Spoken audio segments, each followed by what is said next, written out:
and raised a bit of a paradox for me, because I've seen a lot of people who on the right online who are actually in favor of Project 2025, anticipating that what's so great about it is that it'll fundamentally overhaul the intelligence services and maybe combat the deep state, which has become a main theme among, online right-wing discourse. And also Donald Trump obviously rails against it because he feels understandably aggrieved by elements of the national security state that use unprecedented tactics to undermine him, whether it was through the Trump Russia investigation, the Mueller special counsel investigation, etc., in his 2016 campaign, and then also in the early part of his first term.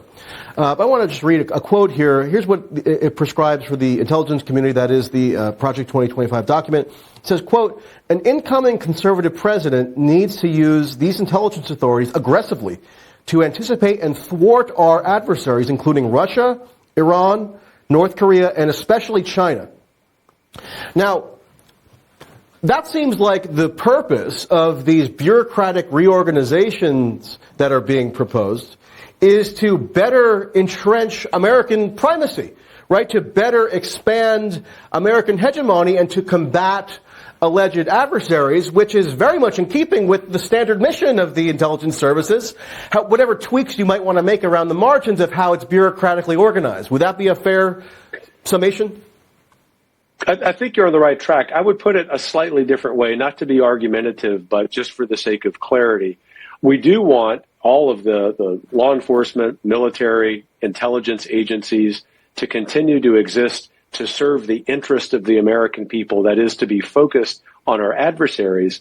But the clarification that I would make for you, Michael, is that, especially when you're using the term deep state, we need to eradicate those components of those agencies that have been turned against the American people ourselves, including and maybe especially considering what they've done to Mr. Trump.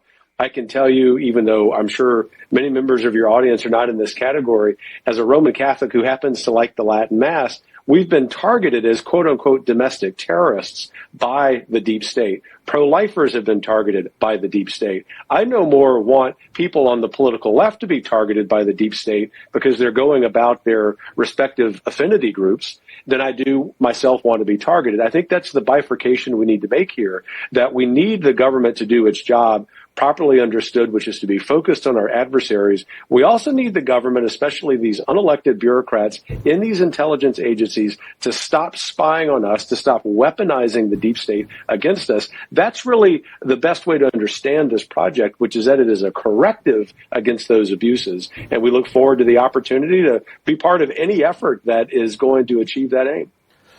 Right, but fundamentally, the powers and authorities of the intelligence apparatus will continue to be arrayed against, for instance, Russia, Iran, North Korea, and especially China, which they're arrayed at now. You might quibble or contest various aspects of how those powers have been directed inward, and I would probably agree with a lot of that myself. But fundamentally, the main directive or purpose of the intelligence services will remain in place. So there will be, in a sense, bipartisan continuity on that score in terms of how those intelligence resources are marshaled.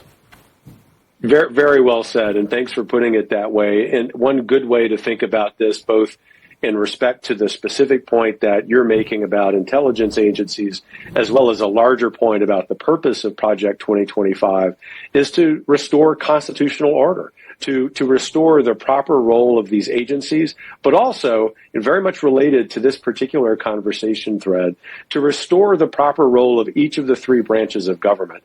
And I really do believe that the American people, maybe 2/3, 3/4 of the American people, understand that over the last several decades, there's been a real change, to put it mildly, in that constitutional order. And basically, this is a policy blueprint, particularly with these intelligence agencies, so that they can be focused on what they're supposed to do, which is equipping us with information about our adversaries while not turning that information against us inwardly. So as you probably are aware, Benjamin Netanyahu, the Prime Minister of Israel, was in Washington, D.C. today. He addressed a joint session of Congress. He received many vigorous ovations, particularly from the Republicans, but also, I don't know, maybe half of the Democrats or so. There's still a lot of bipartisan continuity on that issue as well. So I want to just quote to you a portion from the Project 2025 document that does address itself to Israel. And now we should note that this document was written before the events of October 7th, 2023, correct? Correct. Okay. So here's one of the goals that the document sets out. It's to, quote, ensure that Israel has both the military means and the political support and flexibility to take what it deems to be appropriate measures to defend itself against the Iranian regime and its regional proxies, Hamas, Hezbollah, and Palestinian Islamic Jihad. Now, does the Heritage Foundation, maybe if you want to update the document for the more recent events, does the Heritage Foundation really have a grievance with the amount of, quote, flexibility that the Biden administration has afforded Israel? As I mentioned in my introduction, I think there's a very good case to be made that Joe Biden has provided a greater quantity of armaments to Israel than any president in history. Not to mention the diplomatic support, the political support, the other forms of support, like symbolically going to Israel after October 7th. Now, I have some substantive objections to U.S. policy vis-a-vis Israel, but if what you're after is unflinching, unswerving support for whatever Israel thinks is necessary to defend its own security, it seems like Joe Biden has fit the bill for your purposes, hasn't he? Or are you anticipating that a Republican administration under Donald Trump would go even further? I don't know how much further you could go, but maybe there's some universe where it does go further that I can't currently envision. Well, I will say that President Biden has been better on Israel than he was on the withdrawal of Afghanistan or from Afghanistan. But I would not go as far as to say that at Heritage or for those of us with Project 2025 that we think he's commended himself well. In fact, we do believe that in ways that maybe reading between the lines here, Michael, the president and his administration have really handcuffed Israel. They've prevented Israel from achieving the number one objective that needs to happen, which is getting American hostages back. Actually, President Biden and Vice President Harris truly deserve real scrutiny about that. But the second thing is they've really prevented, rather actively sometimes, the Biden-Harris administration has, they prevented Israel from fully prosecuting this war against Hamas. And I think that while, of course, it could be worse, I don't think we're necessarily going to grade them on a curve here, considering there were 20,000 protesters pro-Hamas in D.C. today, tearing down an American flag, and we're allowing that to happen on our soil. I think it's an indication of what the Biden-Harris administration has done in the Middle East. But let me push back on you there, because the protesters, and I'm not in Washington, D.C., so I didn't go interview them myself, but I would assume that the protesters who were outside the Capitol today were not in favor of Joe Biden or Kamala Harris for that matter. In fact, they would have been very fervently protesting the current policy of Joe Biden and Kamala Harris because they view it to be excessively supportive of Israel, which they view as having unjustly pulverized Gaza and oppressed the Palestinians and so forth. So I don't understand this conventional, Republican line that tries to associate the current Democratic administration with the protesters who are literally protesting them. I mean, how is that being conflated? I understand the political salience and why you might want to conflate those things, but it doesn't seem to make a whole lot of sense logically. Yeah, I appreciate the question. I'm just talking as a policy conservative, not as a capital R Republican.